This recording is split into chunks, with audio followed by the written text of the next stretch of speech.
time to walk into a shop and buy a brand new pair of jeans.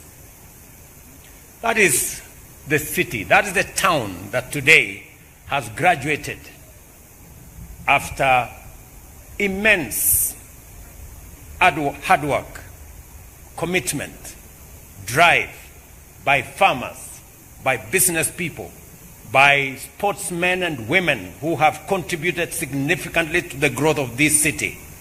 And today, we celebrate the city of Eldoret. Finally, I am reminded, because this is my hometown, that just behind here, when I first ran for a member of parliament, I didn't have a house.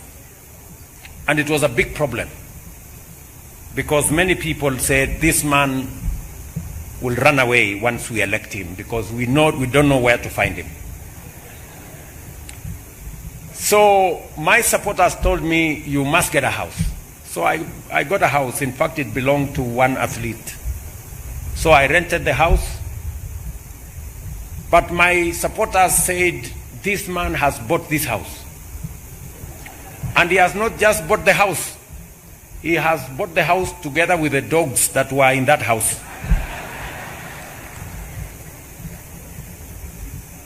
Just to signify how I had, the ability to be around.